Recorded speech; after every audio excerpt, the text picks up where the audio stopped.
মাঝে এসে উপস্থিত হয়েছেন প্রতিষ্ঠানের সম্মানিত অধ্যক্ষ lieutenant colonel Mohammad Shahidul Hasan SUP.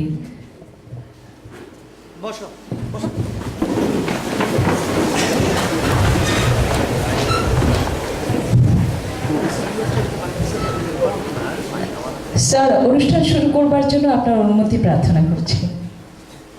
ধন্যবাদ sir.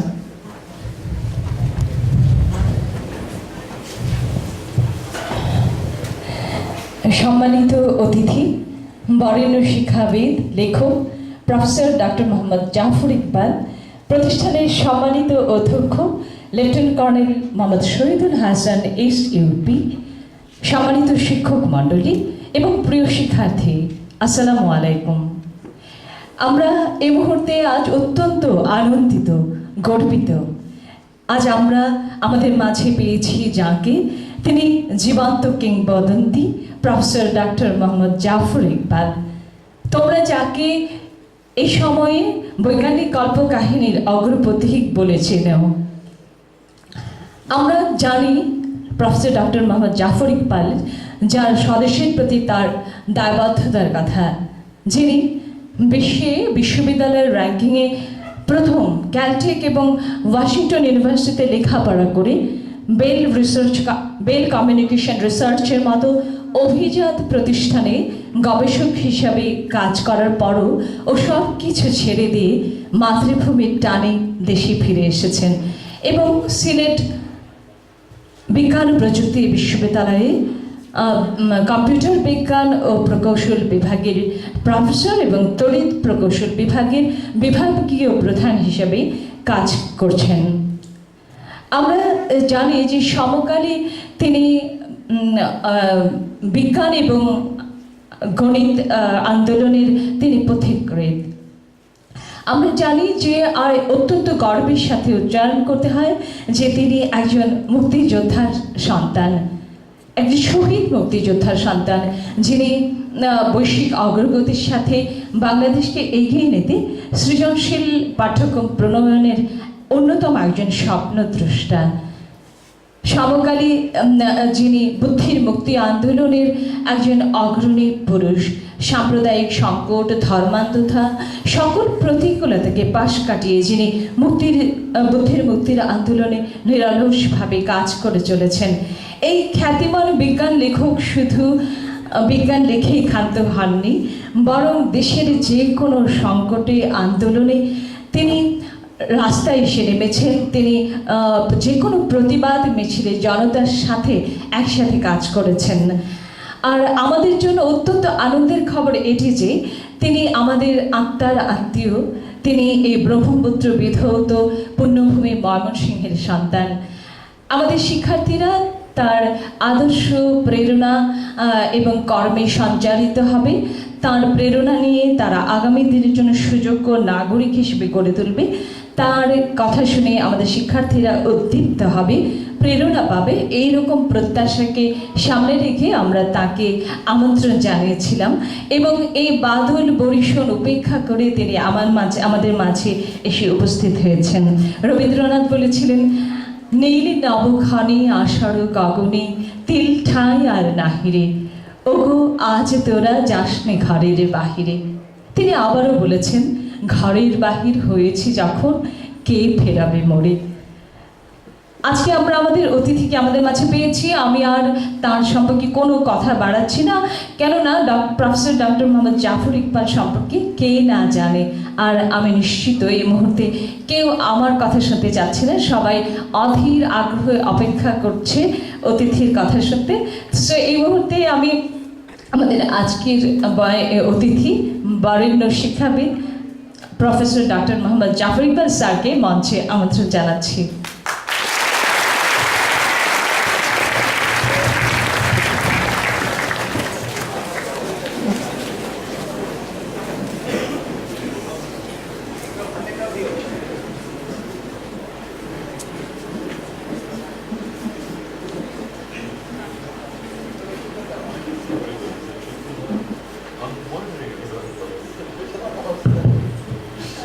Dear boys and girls, sit down.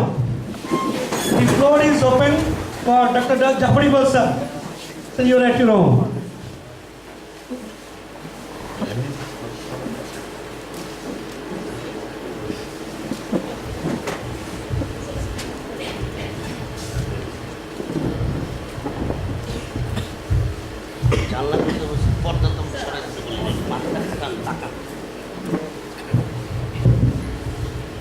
তোমাদের ম্যাডামের সাথে আমি একটু কথা বলে নিলাম, তোমরা সবাই খেয়াল করেছো তাই না? আমি কি কি জিজ্ঞেস করলাম, 1 নম্বর জিজ্ঞেস করেছি আপনি খুব সুন্দর বলেছেন, কিন্তু মানুষ যে সময় মরে যায় তখন এভাবে বলা হয়। আমি বেঁচে আছি, আমার সামনে ভাই বলছে, খুবই খুবই ইসের ব্যাপার, বুঝেছো? সেকেন্ড আমি জিজ্ঞেস করেছি যে এটার ফরম্যাটটাই কীরকম, মানে বাচ্চারা কি আমাকে, আমি সরি তোমাদের বাচ্চা বললাম, মাইন্ড করে নেই তো, বাচ্চারা কি আমাদেরকে প্রশ্ন করতে পারবে কিনা? মনে বলেন যে হ্যাঁ পারবে, ইচ্ছা বলে। সো দ্যাট ইজ গুড, কারণ আমি যদি বলি তো আমি আমার নিজের মতন করে বলবো, কিন্তু তোমাদের হয়তো অন্য কিছু নিয়ে একটা কৌতূহল আছে, আমাকে হয়তো জিজ্ঞেস করতে যাবো, তাই না? সো আমি তোমাদেরকে সেই সুযোগটা দিব, তোমরা হয়তো প্রশ্ন করবে, আমি উত্তর দিব আর কি, ঠিক আছে? আর থার্ড আরেকটা জিজ্ঞেস করলাম যে আমার হাতে কতক্ষণ সময়, তো উনি তখন বললেন যতক্ষণ ইচ্ছা, বুঝেছ? এটা খুবই ডেঞ্জারাস, কারণ আমরা তো ইউনিভার্সিটির মাস্টার মানুষ, তো আমাদের ক্লাসগুলি হয় 50 মিনিট করে, ওকে, কখনো কখনো 2 ঘন্টা একসঙ্গে হয়, তো 1.5 ঘন্টা 2 ঘন্টার ক্লাস হয়, রাইট? আর আমরা যারা টিচার, আমি ধরো সব ভুলে যাই, কাজে মাঝে মাঝে স্টুডেন্ট এসে বলে স্যার আমার একটা ক্লাস আছে, স্যার বলে ও আচ্ছা সরি তাই তো ক্লাস আছে, আমি দৌড়ে ক্লাসে যাই, কোনো রকম প্রিপারেশন ছাড়া টানা 2 ঘন্টা স্টুডেন্টদের সঙ্গে কথা বলে আসে, বুঝেছো? কাজেই শিক্ষকরা খুবই ডেঞ্জারাস, ওদেরকে যদি ছেড়ে দাও কথা বলতেই থাকবে, টেনে নামানো যাবে না, বুঝেছো? তো যাই হোক, আমি তোমাদের সঙ্গে একটু টাইম কাটাই, একটু কথা বলি, okay? So thank you very much. আমাকে তোমাদের স্কুল থেকে আমন্ত্রণ জানানো হয়েছে, আমি যে কথাগুলো বলি সেই কথাগুলি যদি ওনারা শুনতেন তাহলে আমি লিখে দিতে পারি, আমাকে ওনারা ডাকতেন না, বুঝছো? কেন আমি বলি, উদাহরণ দিই। একদিন আমি একটা ছোট বাচ্চা আমার সঙ্গে দেখা, মানে নর্মালি হয় কি, আমার তো বয়স টয়স হয়ে গেছে, লোকজন আমার সঙ্গে কথা বলতে একটু সংকোচ হয়, একটু দ্বিধাগ্রস্ত হয়, কীভাবে বলবে, কিন্তু ছোটো বাচ্চারা তো সেই সমস্যা নেই। ছোট বাচ্চারা এসে আমার সঙ্গে সে কথা বলতেছে, সে অনেক কিছু এইটা সেটা জিজ্ঞেস করে, ব্ল্যাক হোল কি জিজ্ঞেস করে, তাই না? মানে বিগ ব্যাং কেমনে করে হয়েছে, এটা কি ওইটা কি, অনেক কিছু অনেক রকম কথাবার্তা বলছে, কোনো সংকোচ নাই, কিছু নাই, খুবই পরিষ্কারভাবে কথা বলছে। তো আমি আই ওয়াজ ভেরি ইমপ্রেসড। কিছুক্ষণ পর মা আসছে, মা এসে আমাকে বলছে যে স্যার, আমার এই ছেলে স্যার একদম লেখাপড়া করতে চায় না, আপনি ওরা একটু বলে দেবেন যেন লেখাপড়া করে। আমি বললাম কোন ক্লাসে পড়ে? বলে ক্লাস 3-তে পড়ে। আমি বললাম ক্লাস 8-এর আগে কোনো লেখাপড়া নেই। বাচ্চাটাকে বললাম, বুঝছো, ক্লাস 8-এর আগে কোনো লেখাপড়া নেই, তুমি স্কুলে গিয়ে তোমার সব বন্ধুদেরকে বলবা যে জাফর ইকবাল স্যার বলছে ক্লাস 8-এর আগে কোনো লেখাপড়া নেই। আমি দেখলাম যে ছেলেটা এই অল্প বয়সে এত কিছু জানে, এত কিছু করতে পারে, এত স্মার্ট, সে নিশ্চয়ই ইজ ডুইং সামথিং রাইট। তো ওকে জোর করে বলা তুমি পড়ো বড় কোনো মানে আছে? সে তো নিজেই পড়ছে। তো সেই জন্য বললাম যে আমি কি কথা বলি সেগুলি জানলে বলো না, নিশ্চয়ই আমাকে এখানে আনতেন না। যাই হোক, এনে যখন ফেলছেন, এখন তোরা নিজেরাই বিপদে পড়েছেন, তাই তো? ওকে, তো আমি বলি যে ফর এক্সাম্পল, তোমরা নিশ্চয়ই হুমায়ুন আহমেদের নাম শুনেছো না? বড় ভাই, ওকে। তো হুমায়ুন আহমেদ তো অনেক কিছু লিখেছে, তার একটা কথা আমার মাথার মাঝে খুব আছে। সে বলেছে এক জায়গায় যে কচ্ছপের আয়ু 300 বছর, আর মানুষ বাঁচে মোটে 70-80 বছর। এটা কি হলো? বুঝেছো? আমি ছিলাম, তুমি চিন্তা করে দেখো, ঠিকই তো, মানুষ যে কি স্মার্ট, তাই না? এই পৃথিবীতে বসে থেকে সমস্ত ইউনিভার্সের হিসাব করে বের করে ফেলছে, কোথায় কি আছে, কেমনি করে বিগ ব্যাং হয়েছে, কেমনি করে ইউনিভার্স তৈরি হয়েছে, মানুষের লাইফ কীভাবে তৈরি হয়, কত কিছু জেনে গিয়েছে। আর সেই মানুষ 60-70 বছর আয়ু। আর কচ্ছপ, যার কোনো কাম কাজ নাই, পানির নিচে বসে থাকে,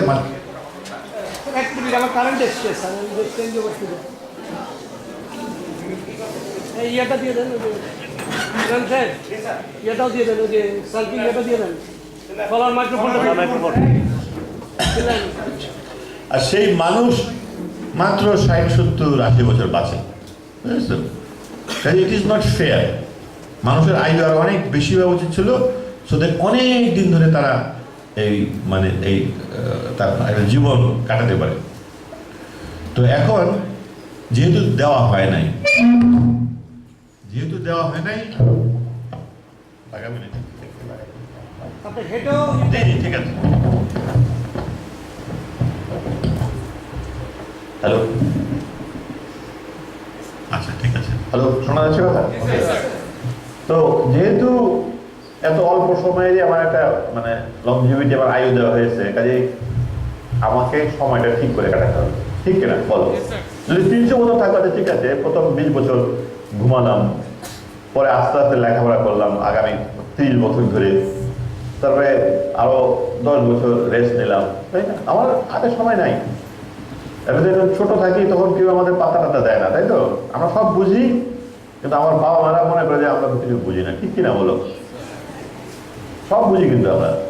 আমি এই জন্য ছোট বাচ্চাদেরকে খুবই সম্মান করি এবং ভয়ও পাই, কারণ আমি তো ছোট ছিলাম, আমি জানি এই জ্ঞানদার থাকতে থাকতে সব বুঝতাম, কে নিয়ে কি কথা বলতে, কিন্তু ভাব দেখাতে কিছু বুঝি না, ভ্যাবলা আমার তাকায় সব বুঝি। এখন যে ছোট বাচ্চারা আছে তারা সব বুঝে, কি করতে হবে না করতে হবে সব জানে, কাজেই সেই জন্য আমাদের হাতে যেহেতু সময় নাই, আমাদের সময়টা ঠিক করে ব্যবহার করতে হবে, ঠিক কিনা বলো? সময়টা ঠিক করে ব্যবহার করা মানে কি? সময়টা ঠিক করে ব্যবহার করা মানে হচ্ছে গিয়ে সময়টা এনজয় করা, উপভোগ করা, তাই না? লাইফটা উপভোগ করতে হবে আমাকে, নাহলে কি লাভ কি হলো? আমি শুধু কষ্টই করলাম তো হলো না তো, আমাকে এনজয় করতে হবে। ওকে, এখন এনজয় করা মানে কি? অনেকের ধারণা হতে পারে যে এনজয় করা মানে হচ্ছে যে প্রত্যেকদিন ফ্রাইড চিকেন খাওয়া। আমি যাই না, খানেওয়ালা যেগুলো থাকে ওই জায়গাবো ফ্রাইড চিকেন, সকালে ফ্রাইড চিকেন, দুপুরে ফ্রাইড চিকেন, রাত্রে ফ্রাইড চিকেন, তাই না? আর কারো ধারণা হতে পারে না, আসলে এনজয় করা হচ্ছে কি পড়াশোনা না করে ঘুরে বেড়ানো, যাওয়া দেখি সব জায়গায়, লেখাপড়া করবো না, বই ফেলে দিয়ে আসলাম, এনজয় করলাম না। কিংবা আর কারো ধারণা হতে পারে যে না, আসলে এনজয় করা মানে হচ্ছে কি একটা দামি একটা স্মার্টফোন যদি না থাকে তোদের লাইফ কিসের, সেই স্মার্টফোন হাতে নিয়ে 24 ঘন্টা ফেসবুক করবো, এটাই হচ্ছে কি।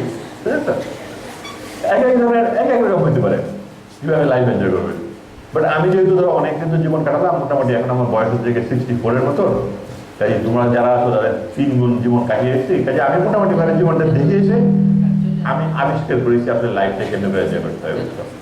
তো তোমাদেরকে শিখাই দিই যে লাইফ কেন্দ্র করে এনজয় করতে হয়। ওকে, নাম্বার 1 হচ্ছে গিয়ে তুমি যদি নিজের জন্য কিছু করো ভালো, কিন্তু সেখানে খুব বেশি আনন্দ হয় না আসলে। আনন্দ হয় কখন তুমি অন্যের জন্য কিছু একটা করো। আমার কথা বিশ্বাস না হলে তোমাকে করে দেবো। আমি একটা উদাহরণ দিই। আমি ইউনিভার্সিটিতে হাঁটছি, তখন একটা আমার কিছু স্টুডেন্ট বললো, স্যার আজকে হচ্ছে গিয়ে রক্তদান কর্মসূচি, আপনি যদি রক্ত দেন স্যার তাহলে আপনাকে দেখে অনেকে রক্ত দেবে। আমার খুব ভয় লাগে, বলছি জানতো জীবন রক্ত দেন তো, কিন্তু একটা স্টুডেন্টরা বলছে রক্ত দিতে হবে, আমি তো বলতে পারি না, আমার তো খুব ভয় লাগে, আমি জীবন সরি, তাই না? আচ্ছা ঠিক আছে চলো, আমাকে ধরে নিয়ে গেলো, এক জায়গায় শোয়ালো, এই মোটা একটা সুই নিয়ে আসতে বেঁধে ঢুকে রক্ত বেরিয়ে যাচ্ছে, রক্ত বেরিয়ে যাচ্ছে। আমি বললাম যে আমার সব রক্ত নিয়ে চলে যাচ্ছে, আমার জীবন শেষ, বুঝলেন? তারপরে ওরা বুঝছিলেন ভয় পেয়েছি, আমার সাথে গল্প করবো পারে, স্যার ওইটা কি স্যার আপনার ওই বইটা কমন লিখছি। তারপরে যখন রক্ত নেওয়া শেষ হলো তখন আমাকে একটা কোল্ড ড্রিঙ্কস খেতে দিল, বলে স্যার আপনি এটা খান, এটা খেলেই আপনার এই যে রক্ত দিয়েছেন তার 50% না 75% এখন রিপ্লেনিশ হয়ে যাবে, আর বাকিগুলো আগামী 4 উইক্সের ভিতরে হয়ে যাবে। তো আমি বললাম হ্যাঁ আমাকে বোঝাও, আমি বোকা পেয়েছি তো, এটা খেলে নাকি কিছু হয়ে যাবে। যাই হোক বলতে আমি খেলাম, খেয়ে ভাবলাম যে আমি নিশ্চয়ই এখন উঠতে পারবো না, কারণ সব রক্ত কিন্তু নিয়ে নিল, আমি করবো পরে বললাম কি উঠতে পারলাম, ঠিক আছে উঠে বসেছি, ঠিক আছে এখন তো নিশ্চয়ই দাঁড়াইতে পারবো না। পরে দেখলাম দাঁড়াইতে পারলাম, তখন ঠিক আছে দাঁড়াইছি, ঠিক আছে নিশ্চয়ই হাঁটতে পারবো না, রক্ত নিয়ে নিয়েছেন কি দিয়ে হাঁটবো, পরে হাঁটতে পারলাম। এবং কয়েক পা হাঁটার পরে আমি ভুলে গেলাম যে আমি রক্ত দিয়েছি। আমার তো মনে হয় ঈশ্বরে এটা এত সোজা, আমাকে যদি কেউ খালি আগে বলতো, ছোট থাকতে যদি কেউ আমাকে বলতো যে রক্ত দেওয়া খুবই সোজা, ওই খালি সুইটা ঢোকার সময় একটু ব্যথা লাগবে, এছাড়া কোনো ব্যথা নেই, তাহলে তো আমি সারা জীবন ধরে রক্ত দিতে পারতাম, তাই না? কত মানুষের নিশ্চয় কেউ বলা হয়েছে, খুবই অনন্ত লেগে। তো যাই হোক এটা একটা যে আমি যে রক্ত দিচ্ছি আরেকজনের জন্য, আমার নিজের জন্য না, কিন্তু খেয়াল করো এই রক্তটা তো আমি নিজে দিচ্ছি না, কাউকে না কাউকে দেওয়া হবে। তারপরে কয়েকদিন পরে আমাকে একটা ফোন আসলো একজনের কাছ থেকে যে ও না বাড়াই সন্ধানী, বলে স্যার আপনি যে রক্তটা দিয়েছিলেন সেই রক্তটা আমরা টাঙ্গাইল পাঠিয়ে দিই, মানে বাবা আমার রক্ত টাঙ্গাইল চলে গেছে, ভেরি প্রাউড টাঙ্গাইল। তারপরে ঘটনাক্রমে এরপরে 1 সপ্তাহ 2 সপ্তাহ পরে হঠাৎ করে একজন আমাকে ফোন করলে যে স্যার টাঙ্গাইলে একটা অনুষ্ঠান আছে, আপনাকে স্যার যেতে পারবেন কিনা? আমি বললাম ফ্রি ছিলাম, হ্যাঁ ঠিক আছে যাবো আমি। তোরা আমাকে নিয়ে যাচ্ছে, গাড়ি করে যাচ্ছি। গাড়ি যখন ঠিক টাঙ্গাইল শহরের ভিতরে ঢুকবে তখন আমার হঠাৎ মনে হলো, আরে এটা তো সেই টাঙ্গাইল শহর, এখানে তো আমি একদিন রক্ত দিয়েছি, বুঝলেন স্যার? আমার অনেক গর্বে অহংকার আমার মুখ খুলে যাচ্ছে, এই টাঙ্গাইল শহর, এখানে আমি রক্ত দিয়েছি। আমি জানালাতে মুখে তাকে মুখগুলো দেখি, মেবি ওকে রক্ত দিয়েছি, মেবি ওকে দিয়েছি, মেবি ওকে রক্ত দিয়েছি, বুঝলেন? শুধু তাই না, আমার মনে হলো যে আমি মাথাটা বের করে চিৎকার করে বলি, হে টাঙ্গাইলবাসী, তোমাদেরকে আমি 1 ব্যাগ রক্ত দিই। I'm not joking. তখন হঠাৎ করে আমার খেয়াল এলো, আরে আমি একটা বয়স্ক মানুষ, একটা বড় মানুষ, আমি এই বাচ্চা ছেলেদের মতো কি করতেছি,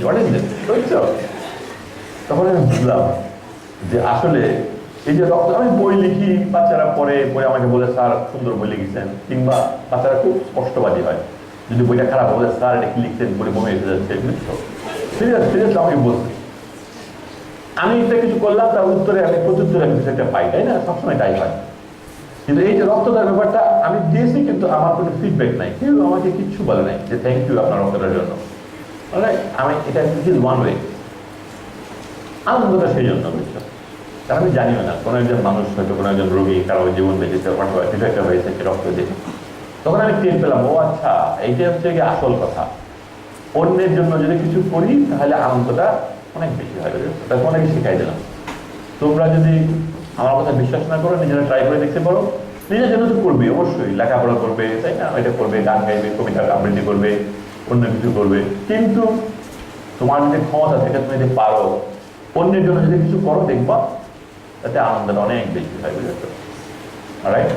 তাই তোমাদেরকে একটা শিখালাম, আর একটা জিনিস শিখিয়ে দিই তোমাদের, সেটা হচ্ছে গিয়ে তোমরা শোনো না মাঝে মাঝে, ইস ছেলেটা কি মেধাবী, মেয়েটা কি মেধাবী, শুনেছো কিনা? এবং তোমাদের অনেকের ধারণা তুমি মেধাবী না, ও মেধাবী। সারা যখন ক্লাসে পড়াচ্ছে এমনি এমনি মাথা নাড়ে, আর তুমি তাকায় থাকো, বুঝো নাই কি বলতেছে, তাই না? হয় না? সবারই হয়। তো যারা এমনি এমনি মাথা নাড়ে তাদের মাথাটা বেশি নড়ে, সেই জন্য আপনাদের বুঝছে তা না, কিন্তু আমি জানি। কাজেই এই যে মেধাবী শব্দটা, কথাটা আমি আসলে ব্যবহার করি না, কোথাও ব্যবহার করি না যে অমুক মেধাবী, কারণ মেধাবী কথার কোনো মানেও নেই আসলে। ওকে, মেধাবী মানে হচ্ছে যে বেশি পরিশ্রম করতে রাজি, সেই মেধাবী। তুমি পরিশ্রম করতে রাজি আছো, মেধাবী। তুমি পরিশ্রম করবা না, তাহলে কি তোমাকে মেধাবী বলি। আমাকে যদি খুব জিজ্ঞেস করে, বলে যে স্যার আপনাকে একটা অনেক বড় একটা প্রজেক্ট হাতে নিতে হবে, একটা বাংলাদেশের জন্য একটা স্পেসশিপ বানাই দিতে হবে, বলেন আপনার কি লাগবে, কত টাকা লাগবে, দিয়ে দেবো সব টাকা। আমার ভেরি গুড। তারপরে কত মানুষ লাগবে, আমি বলবো এতজন মানুষ লাগবে, কিন্তু ওই যে মানুষগুলো যদি আমি বেছে নেবো, আমি কোন মানুষকে বেছে নেবো? যারা গোল্ডেন 5 পেয়েছে তারা, যারা জিপিএ 5 পেয়েছে তারা, যারা পরীক্ষায় ফার্স্ট হয় তারা, যাদের গ্রেড খুব ভালো তারা, মনে গেল না। আমি খুঁজে মানুষগুলোকে নেব, যে মানুষগুলো উদ্যমী, বুঝছো, যাদের এনার্জি আছে, তারা সবসময় একটা কাজে ঝাঁপায় পড়ে। সে খুব বেশি পরীক্ষার রেজাল্ট খুব ভালো হয়েছে কিংবা খুব বড়, কিচ্ছু দরকার নেই, আমি ওদেরকে নিয়ে বসে একটা টিম বানাবো এবং সেই টিম দিয়ে যেটা দরকার সেটা করে ফেলতে পারবো। তার মানে একজন মানুষের ভিতরে এক ধরনের উদ্যম থাকতে হয়, মানে কোনো একটা ড্রাইভ থাকতে হয়, সবসময় আগ্রহী, সবসময় উৎসাহী, যে কোনো কাজে ঝাঁপায় পড়তেছে। সেরকম মানুষ যদি হয়, ওদেরকে যে দুনিয়ার, আমার তো অসংখ্য স্টুডেন্ট আছে, অনেকদেরকে পড়িয়েছি আমি দেখেছি যে পরীক্ষার রেজাল্ট যাদের ভালো, তারা যে মানে লাইফ যে ভালো করেছে, সোসাইটিকে দিয়েছে, পৃথিবীকে দিয়েছে, সেটা কিন্তু সত্যি না, বুঝছো? সোসাইটিকে দিয়েছে, পৃথিবীকে দিয়েছে, অনেক বড় কাজ করেছে, সেই মানুষগুলি হচ্ছে গিয়ে যারা আগ্রহী এবং উৎসাহী। এখন আমি যেটা বলবো, এটা খুবই ডেঞ্জারাস একটা স্টেটমেন্ট, শুনে সারা খুবই রাগ করবেন, আমি বলে দিই, ঠিক আছে? এটা হচ্ছে গিয়ে আমাদের ইউনিভার্সিটির যে স্টুডেন্ট যারা আছে, ওরা বললো যে একটা কার্নিভাল করবে, তখন সারা মানে কম্পিউটার সায়েন্স হলো একটা কার্নিভাল।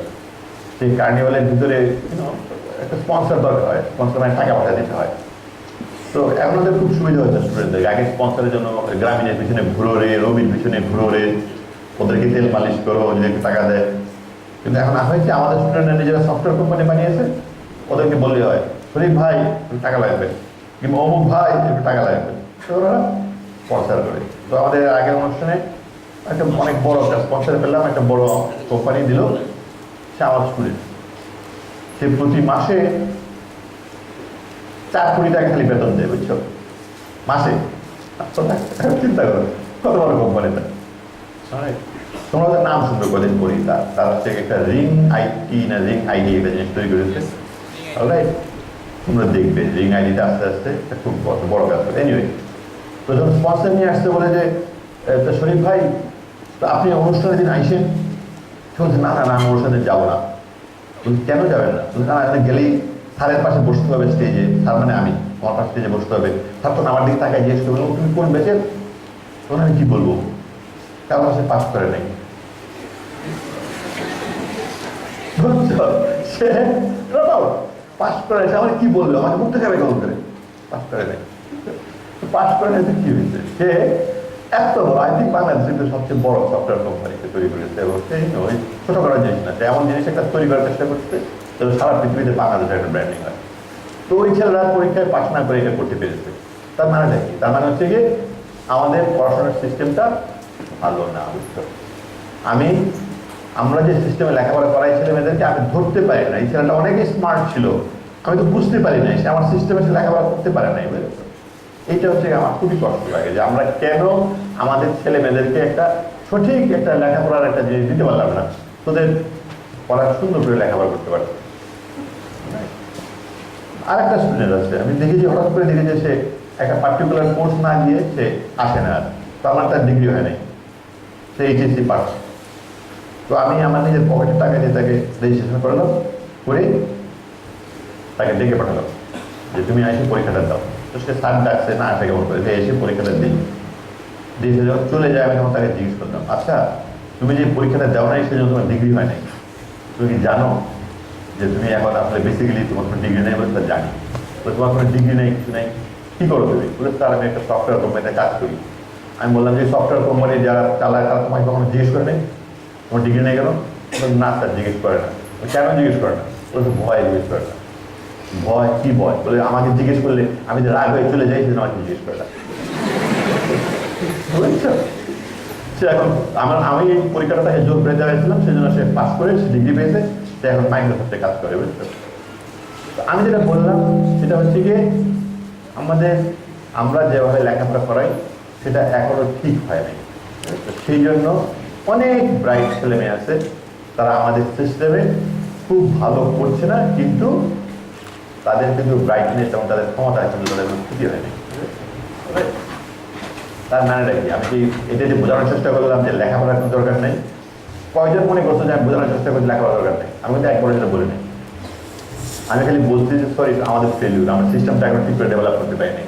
তো যে এমন একটা সিস্টেম তৈরি করতে পারি নাই যে সিস্টেমে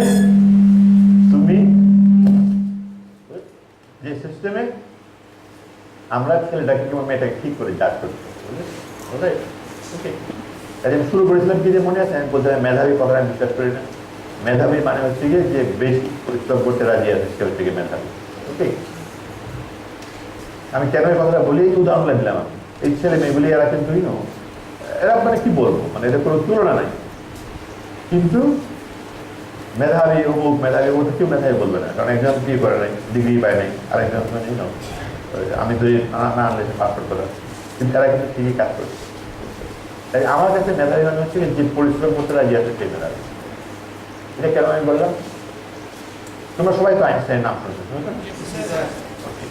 আইনস্টাইন যে সময় মারা গেলেন, অর্থাৎ ডাক্তার করলো কি তার মাথাটা কেটে মগজটা বের করে আবার কালটা চিত্রে সেলাই করে তাকে দিয়ে দিল কে দেওয়ার জন্য, কবর দেওয়ার জন্য। একটু জানে না যে মগজটা সরিয়ে নেন। অনেকদিন পরে এটা আবিষ্কার হলো, তাকে ডাক্তার ছিল তার ব্রেনটাকে সরিয়ে রেখেছে। সবাই খুব রাগ হল, হ্যাঁ এত বড় একটা অন্যায় ব্যাপার, একজন মানে ফ্যামিলির পারমিশন না নিয়ে তার মাথাটা সরিয়ে রেখেছে, কেমন করে বললো খুবই খারাপ কাজ করেছে অমুক তমুক। এগুলো বলার শেষ করার পর তারপর সবাই বলে যে আমাকে একটু স্লাইস দিবা ব্রেনে, আমি দেখি কি আছে। তখন সেই ব্রেনটাকে চিকন স্লাইস করে পৃথিবীর যত ল্যাবরেটরি আছে সব ল্যাবরেটরিতে পাঠানো দেখার জন্য যে আইনস্টাইনের ব্রেনটা কিরকম। তবে কি দেখেছে, ওরা দেখেছে একদম মানে অন্য মানুষের ব্রেন থেকে পার্থক্য নেই, তবে এই ব্রেনটার ডেন্সিটি সাধারণ একজন মানুষের ব্রেনের ডেন্সিটি বেশি। কি জন্য ডেন্সিটিটা বেশি? সেটা হচ্ছে কি, তোমরা সবাই জানো, মানে অনেকেই জানো, সবাই হয়তো জানো না, যে মানুষের ব্রেনের ভিতরে প্রায় 100 বিলিয়ন নিউরন সেল থাকে। প্রত্যেকটা নিউরন সেল থেকে অ্যাক্সন বের হয়ে যায়, এগুলো অনেকগুলি টার্মিনাল থাকে, অন্য নিউরন সেলের ডেনড্রাইট থেকে সেখানে এভাবে কানেকশন করে, তারপরে মাঝখানে সিনাপস থাকে, একটার থেকে আরেকটার ভিতরে কানেকশন হয়, এভাবে ব্রেনটা কাজ করে। এবং যে মানুষ তার ব্রেনটাকে যত বেশি ব্যবহার করে, তার ব্রেনের ভিতরে সিনাপস কানেকশন একটু বেশি হয়। তাই আইনস্টাইন বসে বসে গালে হাতে চিন্তা করতেন, এবং সেই কারণে তার ব্রেনের ভিতরে এই সিনাপস কানেকশনের প্রপোর্শন অন্য যে কোনো সাধারণ মানুষ থেকে অনেক বেশি। কাজেই সায়েন্টিস্টের কন্ট্রোল করে, আচ্ছা, তার মানে উনি চিন্তা করে তার ব্রেনের ভিতরে স্ট্রাকচারাল একটা চেঞ্জ নিয়ে আসছেন। Very important.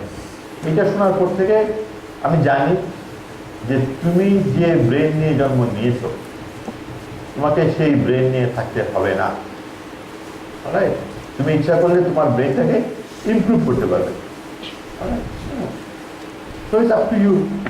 তোমাকে পৃথিবীর সর্বশ্রেষ্ঠ সবচেয়ে মূল্যবান জিনিসটা দেওয়া হয়েছে, পৃথিবী না, সরি, ইউনিভার্সের ভিতরে জানা মতো এখন পর্যন্ত এই পুরো ইউনিভার্সের ভিতরে সবচেয়ে সফিস্টিকেটেড জিনিসটা কি কেউ যদি জিজ্ঞেস করে, মানুষের ব্রেন।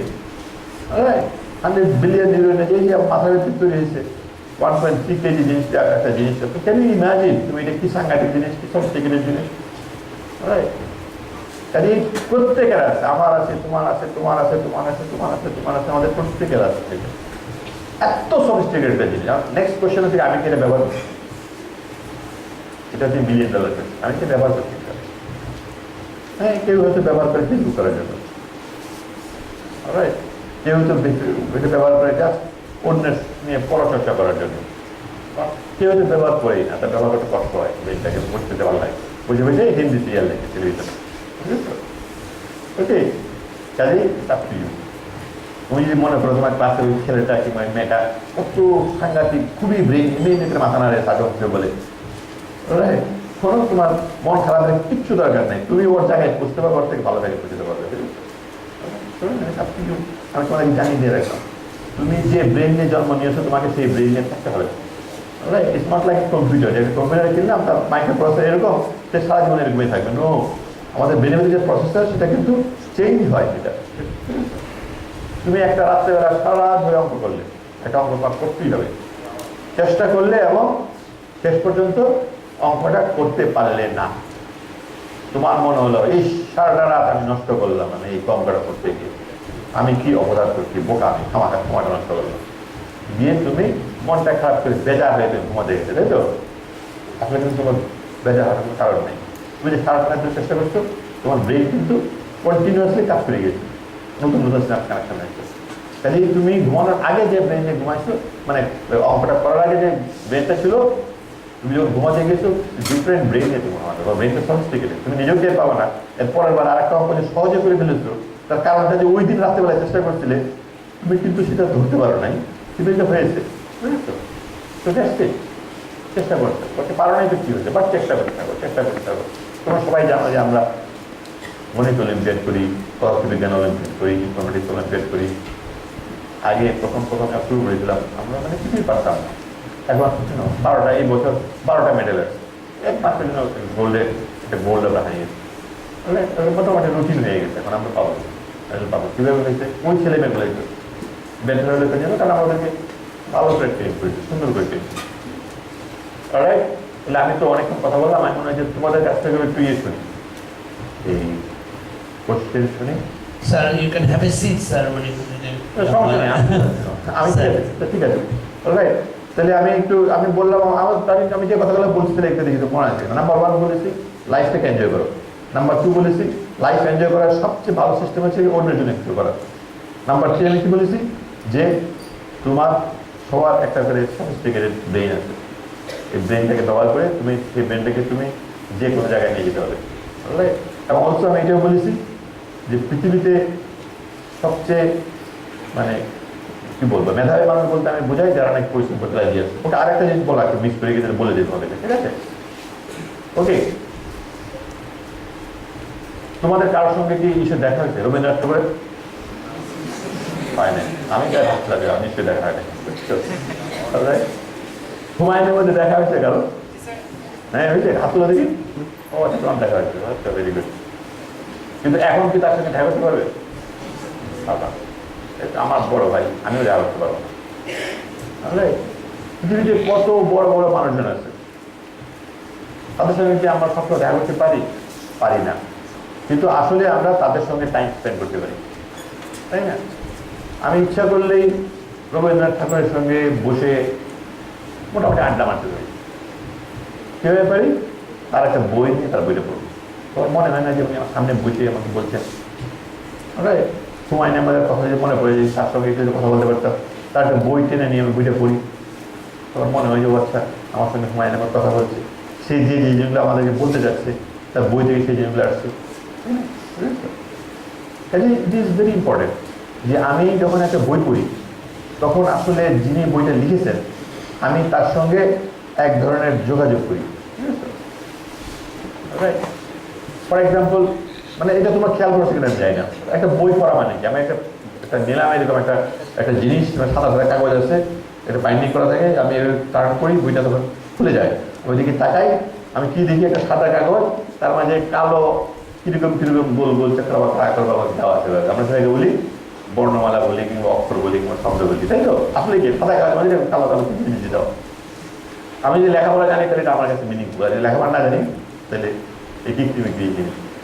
ওই যে তাকালাম আমি, ওই লেখাটা আমার চোখে পড়লো, আমার চোখের পিছনে রেটিনাতে পড়লো, রেটিনা সেই সিগন্যালটা পাঠালো আমার ব্রেনে, আমার ব্রেন সেটাকে প্রসেস করলো, ঠিক আছে? হয়তো এখানে লেখা আছে হয়তো নীল আকাশ, বই মাঝে কোনো নীল কিছু নাই, আকাশ নাই, জাস্ট লেখা আছে নীল আকাশ। কিন্তু আমি যখন পড়লাম আমি তখন কল্পনা করলাম একটা নীল আকাশ, ঠিক না? তারপর ওদের লেখা আছে একটা ছেলে হেঁটে যাচ্ছে, আমি কল্পনা করলাম একটা ছেলে হেঁটে যাচ্ছে। একজন কল্পনা করলো ছেলেটা খুব ডিটেইলস, চুল উঠতেছে বাতাসে, মুখে একটা উদাসী দৃষ্টি, তাই না? আস্তে আস্তে হেঁটে যাচ্ছে নদীর দিকে তাকিয়ে। আরেকজন খুব বেশি কল্পনা করতে বেশি নাই, তার ছেলেটা মোটামুটি বোরিং, সেটা খুব হেঁটে গেল। কিন্তু যার যেরকম ক্ষমতা আছে সে সেভাবে এটাকে কল্পনা করতে পারবে। তারপরে একটা কাহিনী লেখা হলো এবং তুমি পুরো জিনিসটা তুমি কল্পনা করে তুমি দেখতে পেলে, ঠিক কিনা? কিন্তু এই যে প্রসেসটা, চিন্তা করার প্রসেসটা, একটা কাগজের মাঝে একটা দাগ টাগ, সেটা আমার চোখের রেটিনাতে গেল, সেখান থেকে ব্রেনে গেলো, ব্রেন সেটাকে প্রসেস করলো। এই যে সফিস্টিকেটেড প্রসেসটা, সেই সফিস্টিকেটেড প্রসেসটা কিন্তু আর কোথাও নাই। তুমি বলে না অমুকে একটা বই লিখেছে খুব ভালো, আমি বইটা না পড়ে তার ভিডিওটা দেখে ফেলি, তার সিনেমাটা দেখে ফেলি। এক জিনিস নো, মোটেই এক জিনিস না। কারণ তুমি যদি ওই বইয়ের উপরে বেস করে একটা সিনেমা দেখো তখন কি হয়? তোমার তো কল্পনা করার কোনো জায়গা নাই, তোমাকে সব কিছু দেখাই দিচ্ছে। এই মানুষটাকে দেখাচ্ছে, মানুষটা হেঁটে যাচ্ছে সেটা দেখাচ্ছে, মানুষটার কথা বলে দেখাচ্ছে, তার পোশাকটাকে দেখাচ্ছে, তোমার কল্পনা করার কিছু নাই, বুঝেছ? কাজেই আমার মানে একটা ভিডিও দেখা আর বই পড়া এই কাজে তুমি যদি একটা বই পড়ো তোমার একটা ডেভেলপমেন্ট হয়। রাইট নাও আমরা আমাদের এই পৃথিবীতে খুবই একটা জটিল সময় পার করছি, এটা কেউ বেশিরভাগ মানুষ কিন্তু জেনে গেছে আজকাল, রাইট? এটা কি জানো তো? এটা হচ্ছে গিয়ে সোশ্যাল নেটওয়ার্ক, ফেসবুক। হ্যাঁ, আমার মেয়ে সাইকোলজিতে পড়ে, পিএইচডি করছে সাইকোলজিতে, সে আমাকে কিছু পেপার দিয়েছে দেখার জন্য। সে পেপার কি লেখা আছে জানো? ড্রাগ, মাদক নিয়ে আমরা খুব বইতে পেরে না যে মাদক খাওয়া যাবে না, মাদক অনেক খারাপ, মাদক করা যাবে না, এটা করা যাবে না। কাজে ড্রাগ খেলে আমাদের ব্রেনে কিছু সিক্রেশন হয়, আমাদের এক ধরনের ফিলিং হয়। আর যারা নাকি ড্রাগ খেয়ে অভ্যস্ত হয়ে গেছে তারা ঠিক যখন ড্রাগ খাওয়ার সময়টা আসছে তখন যদি ড্রাগ না খায় তখন তার শরীর মাথার ভিতরে সেই জিনিসগুলো সিক্রেশন হয়। যারা নাকি সাংঘাতিকভাবে ফেসবুক করে কিংবা ইন্টারনেট করে কিংবা সোশ্যাল নেটওয়ার্ক করে পাগলের মতন করে নেশা হয়ে গিয়েছে, তারা যখন এটা করে না তখন তার ব্রেনের ভিতরে সেম কেমিক্যালের ডিসচার্জ হয়, বুঝেছো? তার মানে বেসিক্যালি আমি কোনো জিনিস খাচ্ছি না কিংবা কোনো জিনিস ইঞ্জেকশন নিচ্ছি না, হেরোইন, কোকেইন or ইয়াবা, কিন্তু সেই একই ঘটনা ঘটে আমি যখন ফেসবুক করি। সেটা সাংঘাতিক ব্যাপার। আমি একদম পরে সামনে কাগজে লিখে দিতে পারবো আজ থেকে 10 বছর পরে পৃথিবীর যত বড় বড় মনীষী আছে, শিক্ষাবিদরা আছে, তারা সবাই মাথা থাপড়াইতে বলবেন হায় হায় হায় রে, আমরা কেমন করে আমাদের জেনারেশনের পর জেনারেশনকে এইটা করতে দিলাম। বুঝেছো? ওরা ঘরে বসে মাঠে গিয়ে খেলতো, কথা হতো, ঘরে বসে বসে আঙুল দিয়ে টাচ করে আঙুল দিয়ে ওরা কাজকর্ম করে। এটা আপ টু ইউ, এটা তোমার উপরে, তুমি কি করবা। তোমরা নিজেরা বই পড়ো, অত্যন্ত সহজের একটা কাজ, লেখো, গল্প লেখো, কবিতা লেখো, উপন্যাস লেখো, খুবই সহজ একটা ছবি আঁকো, মাঠে গিয়ে দৌড়াও, ক্রিকেট খেলো।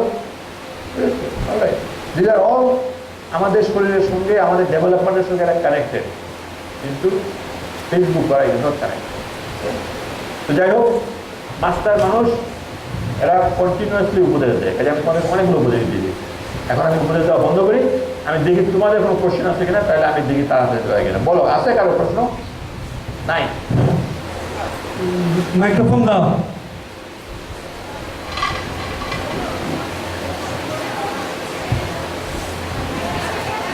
স্যার আপনাকে অসংখ্য ধন্যবাদ যে স্যার আপনি এত দূর থেকে এসেছেন শুধুমাত্র আমাদের অনুপ্রেরণা দেওয়ার জন্য। স্যার আমার প্রশ্নটি হচ্ছে এমন যে যদি আজকে আমি আমার জীবনের লক্ষ্য নির্ধারণ করতে চাই, তাহলে আমার কোন পথটি বেছে নেওয়া উচিত? যেটি আমি হতে চাই সেটি, না যেটি আমি হতে পারবো সেটি? মানে আমাকে একটা উদাহরণ দিতে পারবে যে আমি এটা চাই কিন্তু পারবো না?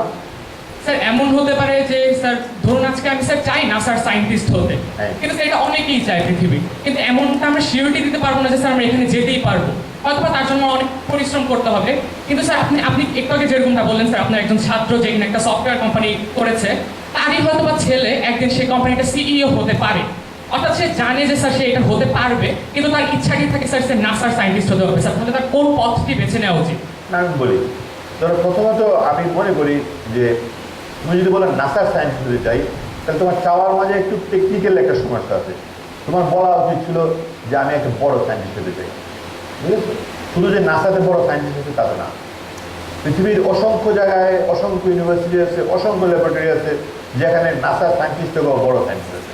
কিংবা তুমি হয়তো বলতে পারতে নাসার সায়েন্টিস্ট বলতে তুমি মিন করছো তুমি হয়তো স্পেসে নিয়ে ইন্টারেস্টেড, সেই জন্য নাসাতে যেতে যাচ্ছ। অলরাইট, তাহলে হয়তো তুমি বলতে পারতে হ্যাঁ আমি স্পেস নিয়ে গবেষণা করতে চাই। আমাদের পাশের দেশ ভারতবর্ষ একটা হলিউডের ফিল্ম তৈরি করতে যত টাকা লাগে তার থেকে কম টাকায় ওরা একটা স্পেসশিপ পাঠিয়ে দিয়েছে মঙ্গল গ্রহে, বুঝেছো? নাসা নাসা না। এখন পৃথিবীর বড় বড় সায়েন্টিস্টরা, ওয়েস্টার্ন কান্ট্রিজের সায়েন্টিস্টরা, তারা খুবই এটা নিয়ে বিরক্ত যে এত অল্প পয়সায় একটা স্পেসশিপ বানিয়ে পাঠিয়ে দিয়েছে। ওরা বলার চেষ্টা করে হ্যাঁ ইন্ডিয়ার মানুষজন এখন খেতে পারে না, তাদের এত কষ্ট, তারা স্পেস নিয়ে গবেষণা করতেছে, হিংসা করে গেলে বলছে, বুঝছো? কাজে তোমার এটা শিওর অফকোর্স তুমি স্পেস নিয়ে গবেষণা করতে চাও, স্পেস নিয়ে সায়েন্টিস্ট হতে চাও, দ্যাট ইজ ফাইন, এর কোনো সমস্যা নাই। কিন্তু যখন তুমি স্পেসিফিক্যালি বলো যে নাসার সায়েন্টিস্ট হতে চাই, রাইট, তখন হয়তো তুমি মানে তোমার ইয়েটা ঠিক করে ফোকাস করো না। এখানে আমি বলবো যে তুমি ঠিক করে ফোকাস করো এবং তুমি যেটা তুমি পারবা সেটা তুমি করতে চাইবে, তাই না? তুমি তো কখনোই বলবে না যে আমি এমনি হাতের আকাশে উঠতে চাই এবং ডেইলি একটা গাছের উপর থেকে লাভ দিয়ে হাত নাড়তে নাড়তে করার চেষ্টা পারবে না, কারণ এটা টেকনিক্যালি ইজ নট পসিবল। আমরা সেই পরিমাণে আমরা ইয়ে দিতে পারবো না, বুঝেছো? কিংবা তোমার হয়তো গলায় সুর নাই, আমার মতো আমার গলায় একটা সুর নাই, তাই তুমি ঠিক করলে না আমি বড় গায়ক হবো, বুঝলে? সেটাও ধরো একটা ফর্মে যেতে পারবে, বাট টেকনিক্যালি এটা হয়তো মানে ডিসিশনটা হয়তো ঠিক না। সেই জন্য আমি বলি যে আমার যেহেতু একটা জীবন, কাজে আমি যেটা করতে চাই আমি সেটাই করতে চাই, বুঝেছো? আমি যেটা পারবো আমি সেটা করাতে আমার ইন্টারেস্ট নেই। এখন এটা হচ্ছে ওই জাজমেন্টটা হয়তো দরকার যে আমি যেটা করতে চাই সেটা খুব সেন্স মেক করে, সেটা একটা অপটিমাইজেশন আছে আর কি। ঠিক আছে, ওকে। তারপরে বলো, একটা ছেলের একটা মেয়েকে দিই, উপর থেকে আসছে কোনো মেয়ের কোনো প্রশ্ন? হ্যাঁ বলো। আসসালামু আলাইকুম স্যার, আমি উম্মে তাহমিনা জেরিফ মিশু, একাদশ শ্রেণী ক শাখা বিজ্ঞান শিক্ষার্থী। স্যার আপনাকে অসংখ্য ধন্যবাদ আমাদের সুদূর সিলেট থেকে এখানে এসে আমাদের মনে প্রেরণা দেওয়ার জন্য। স্যার সবাই তো চায় ডাক্তার ইঞ্জিনিয়ার হতে, কিন্তু আমি যদি গতানুগতিক ধারার বাইরে গিয়ে অন্য কিছু করে আমি যদি আর 5টা মেয়েকে স্বাবলম্বী করতে পারি, এক্ষেত্রে আমাদের দেশের প্রেক্ষাপটে এর কাজের ক্ষেত্র কতটুকু, আর আমার সিদ্ধান্তের যৌক্তিকতা কতটুকু, আর সফল হওয়ার সম্ভাবনাই বা কতটুকু? Very good. আমি বলি, আমি তোমাকে পারবো, আমি আজকে শুরু করেছি কিন্তু তোমার লাইফটাকে এনজয় করতে হবে, তাই না? বলছি না? অলরাইট, তোমার কি ধারণা যারা ডাক্তার, বুঝতে পারো তুমি সমস্যা নেই, যারা ডাক্তার হয়েছে এবং যারা ইঞ্জিনিয়ার হয়েছে তারা জীবনটা খুব সুখী জীবন, আনন্দময় জীবন, তুমি শিওর? তুমি কি শিওর ডাক্তার কিংবা ইঞ্জিনিয়ার হতে বললে তার জীবনটা খুব আনন্দময় হবে? নট নেসেসারিলি, নট নেসেসারিলি, বুঝছো? যার হয়তো একটা স্কুলের টিচার করতে ছোটো বাচ্চাদের খুব ভালো লাগে, স্কুলে গিয়ে পড়াইতে যায়, তাকে তার বাবা মা জোর করে ডাক্তার বানিয়ে দিয়েছে, ইঞ্জিনিয়ার বানিয়ে দিয়েছে। ইট ইজ ভেরি ইম্পর্টেন্ট তুমি তোমার লাইফ থেকে করতে চাও, বুঝেছো? আমি বলি এখন আমার বয়স 64 হয়েছে, তো এখন আমার মনে পড়ে যে আমার মা আমাকে যে কথাটা বলেছিলেন, যে কত সত্যি কথা বলেছিলেন। আমার মা আমাকে বলেছিলেন যখন নাকি আমি পিএইচডি করতে দেশের বাইরে চলে যাচ্ছি, রাইট, বিভিন্ন জায়গায় দেশের বাইরে বিভিন্ন জায়গায় কাজকর্ম করছি, দেখা হচ্ছে না মায়ের সঙ্গে, আমি দেশের বাইরে মার দেশে। তখন মা একদিন আমাকে বললেন, আমার মাঝে মাঝে কী মনে হয় জানিস? আমি বললাম কী মনে হয়? বলে আমার মনে হয় তোরা যদি লেখাপড়া না করে জাস্ট একটা রাখাল ছেলে হতি, আমি গ্রামে থাকতাম, সকালবেলা তোরা গরু নিয়ে বের হয়ে যেতি, সারাদিন চাষবাস করে সন্ধ্যা করে চলে আসতে গরুগুলো নিয়ে, আমরা সবাই বসে একসঙ্গে খেতাম, সেই লাইফটাই মনে হয় খুব ভালো ছিল, বুঝেছো? আমি আমার চিন্তা করতে ঠিকই তো বলেছে, ঠিকই তো বলেছে। What is the point? এত কিছু করলাম, এত কিছু করলাম, লাভ জাপ দিলাম, দৌড়াদৌড়ি করলাম, শান্তি কি পেলাম? ওইটা আমি শান্তি পেয়েছি, আমার শান্তি পাই নাই, বুঝছো? রাইট, তো দিস ইজ ইম্পর্টেন্ট। তুমি যদি মনে করো যে হ্যাঁ আমি এটা করতে চাই, এবং আমি প্রিটি শিওর তোমার বাবা মা বলে না তোকে ডাক্তার হতে হবে, ইঞ্জিনিয়ার হতে হবে, তাই বাবা মাকে খেপাই লাভ নাই। স্যার মা চায় ডাক্তার হওয়ার জন্য। ওকে, মানে ওদের সাথে নেগোসিয়েট করো। তুমি ধরো একজন ডাক্তার হয়ে তুমি যেটা করতে পারবা কেন? নাথিং রং নেই। মানিক বন্দ্যোপাধ্যায় ডাক্তার ছিলেন, বড় লেখা হয়েছে, বুঝছো? হুমায়ুন আহমেদ কেমিস্ট্রি পিএইচডি করেছে, সে অনেক বড় বানাচ্ছে। কাজে এইটা নাথিং রং নেই। তুমি একটা এডুকেশনটা নাও, যে ঠিক আছে আমার লাগবে এডুকেশন, এডুকেশন না নিলে আমার সোসাইটি আমাকে অ্যাকসেপ্ট করবে না, বুঝছো? ওকে, কিন্তু আমার শখ, আমি ওইটা করতে চাই। ইট ইজ নট একটার সঙ্গে একটা কনফ্লিক্ট নেই, সাংঘর্ষিক না। তুমি যেটা করতে চাচ্ছ তুমি কোনো একটা ফর্মে একটা ফর্মাল এডুকেশন নিয়েও সেটা করতে পারবে। সো বেস্ট অফ লাক, তুমি করো। বাবা মা শিখতে পেয়ে লাভ নেই, ওনারা হয়তো বুঝবেন না, ওদের। আর এটা আমার কিছু কঠিন না, একটা ডাক্তার হওয়ার কোনো ব্যাপার নাই, যে কেউ হতে পারে। পাঁচ বছর পড়াশোনা করতে হবে, ঠিক আছে? ওকে, এবার দেখি কোনো ছেলে আছে কিনা। হ্যাঁ বলো। আসসালামু আলাইকুম স্যার, আমি রিয়াজুল মনির রিয়াদ, একাদশ শ্রেণী বিজ্ঞান বিভাগ খ শাখা। স্যার আমরা জানি আপনি একাধারে একজন শিক্ষক, লেখক এবং শিক্ষাবিদ। তো এর মধ্যে আপনি নিজেকে কোন পরিচয়টি দিতে বেশি স্বাচ্ছন্দ্য বোধ করেন এবং কেন? আচ্ছা ঠিক আছে, আমি তোমাকে জিজ্ঞেস করি, তুমি বলো দেখি আমি কোন পরিচিত আমার জন্য আমার ভালো লাগে। স্যার আমার যতটুকু ধারণা, আমার মনে হয় আপনি একজন লেখক হিসেবে পরিচয়টি দিতে বেশি স্বাচ্ছন্দ্য বোধ করেন, কারণ একজন লেখক তার লেখনীর মধ্য দিয়ে একজন মানুষকে শিক্ষিত করে তুলছে, তার আদর্শ, তার মতবাদটি সবার মাঝখানে প্রসারিত করছে। স্যার আপনার মতামতটি যদি একটু জানতে পারতাম। না শিওর, আমি বলছি আমি, কিন্তু তোমারটা হয় নাই আসলে। আমার কাছে সবচেয়ে ভালো লাগে পরিচয় দিতে যে আমি একজন শিক্ষক, বুঝছো? এটা আমার ফেভারিট পরিচয়। শুধু তাই না, আমি তো ইউনিভার্সিটির টিচার। আমার যখন দেখা হয় কোনো একটা গ্রামের প্রত্যন্ত স্কুলের একটা প্রাইমারি স্কুলের শিক্ষক, আমার কাছে মনে হয় ও আচ্ছা আমরা দুজন এক জায়গায় আছি, রাইট? কাজে শিক্ষক মানে যে খুব হাইফাই হতে হবে সেটাও মনে করি না আসলে। আমার পরিচয়, আমি সবচেয়ে স্বাচ্ছন্দ্য বোধ করি পরিচয় দিতে যে আমি শিক্ষক। লেখাটা হয়ে গেছে ঘটনাটা, আমার লেখা করার কথা ছিল না, ওকে। আচ্ছা ঠিক আছে, এবার দেখি মেয়েদের কারো কোনো প্রশ্ন আছে কিনা, বলো আছে কারো? হ্যাঁ বলো। আসসালামু আলাইকুম স্যার, আমি মাইশা বিনতে মাহমুদ, একাদশ শ্রেণী ক বিজ্ঞান। সনাতন পদ্ধতিতে পড়ুয়া আজকের যে জাফর ইকবাল স্যারকে আমরা দেখতে পাচ্ছি, সৃজনশীল পদ্ধতিতে এই ধরনের কোনো জাফর ইকবালকে খুঁজে পাচ্ছি না।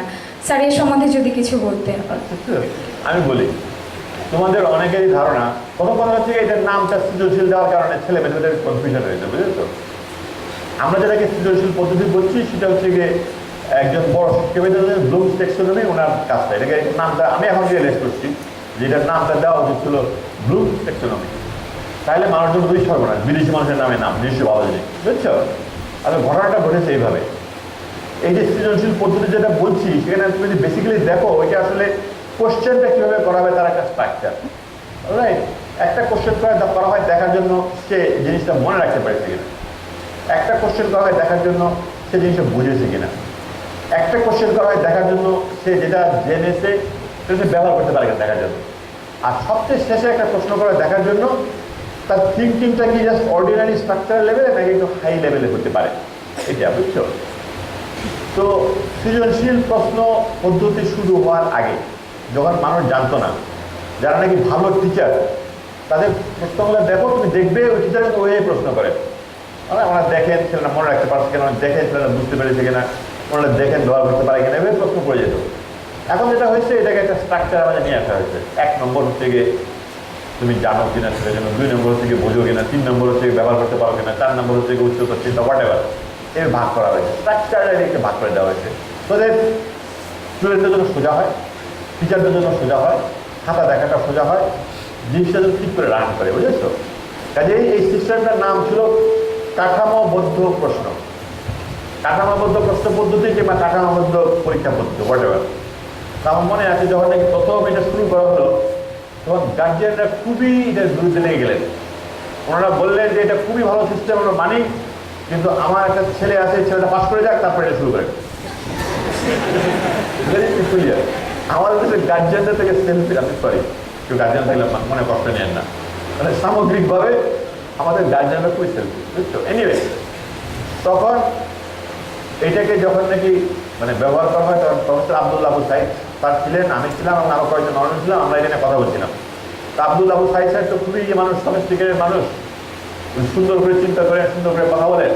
উনি দেখে বলেন না কাঠামোবদ্ধ প্রশ্ন, এই নামটা এরকম কঠমোটে কাঠামোবদ্ধ, এটাকে হলো এটাকে সুন্দর নাম দিতে হবে, কি সুন্দর নাম দেওয়া যায়। তখন আমি সে অপরাধী মানুষ, আমি যে বললাম যে স্যার এটাকে সৃজনশীল করলে কেমন হয়, বলে হ্যাঁ সৃজনশীল, সুন্দর নাম। সেই থেকে একটা নাম সৃজনশীল, রাইট? এর নামটা ভুলে যাও। তুমি মনে করো এটা স্ট্রাকচারাল কোশ্চেন, তুমি মনে করো যে পৃথিবীর শিক্ষাবিদরা একটা ছেলে কিংবা মেয়ে ঠিক করে বুঝেছে কিনা টেস্ট করার যে কারেক্ট ওয়ে অফ কোশ্চেন, মানে লেখার যে কোশ্চেনটা এটা হচ্ছে সেইভাবে প্রশ্ন করা হয়েছে। তো দ্যাটস ইট, আর বেশি কিছু না। কাজে এইটাকে সৃজনশীল প্রশ্ন না কি প্রশ্ন তোমাদের জানার দরকার নেই, তুমি তো বইটা পড়বে, তুমি জানো কি জানো না সেটা একজন শিক্ষক তোমার প্রশ্ন করে তোমার থেকে বের করে নিয়ে আসবে। কাজেই তোমাকে কেন এটা ওয়ারি করছে, তুমি কেন এটাতে ডিস্টার্ব হচ্ছ, আমি বুঝতে পারি না। তুমি জাস্ট তোমার মতো করে লেখাপড়া করো, ভুলে যাও যে কোশ্চেন সৃজনশীল। পরীক্ষা হলে গেলে বাবা আচ্ছা এভাবে একটা প্রশ্ন করে আমি উত্তর দিলাম, আমি তো বইটা ঠিক করে পড়ে থাকি আমি উত্তর দিতে পারবো, আর যদি না পড়ে থাকি তাহলে পারবো না। আমি কি তোমার প্রশ্নের উত্তর দিয়েছি নাকি তোমাকে আরো কনফিউজ করে দিয়েছি? তুমি যদি স্পেসিফিক্যালি বলো তার সৃজনশীলের ওই জিনিসটা খুবই যন্ত্রণা করতেছে, এটা ঠিক হয় না, তাহলে আমি হয়তো আরেকটু ধরতে পারতাম। না স্যার, বিভিন্ন বিশ্ববিদ্যালয়ে ভর্তি পরীক্ষার সময় আমরা দেখতে পাই যে স্টুডেন্টরা মানসম্মত নাম্বার পাচ্ছে না, এবং স্যার কিছুদিন আগে ঢাকা বিশ্ববিদ্যালয়ের ইংরেজি বিভাগে ভর্তি হওয়ার সময় ন্যূনতম যে পাস নাম্বার স্যার সেটাও কেউ তুলতে পারে নাই। তো স্যার যখন সনাতন পদ্ধতি ছিল তখন এই ধরনের কিছু শোনা যায়নি, এই 2014 সাল থেকে ইন্টারমিডিয়েটে সৃজনশীল আসার পর থেকে এই সমস্যাটা স্যার। আমি বলি এটা কোনো রিলেশনশিপ নাই আসলে, বুঝছো? আমি তোমাকে এমন প্রশ্ন করে দিতে পারবো যে তুমি একটা উত্তর দিতে পারবে না, রাইট? যিনি প্রশ্ন করেন, কারণ এটা কিন্তু আমি বলি ভর্তি পরীক্ষাটা কিন্তু তৈরি করা হয় নাই দেখার জন্য একটা ছেলে কিংবা মেয়ে কত জানে।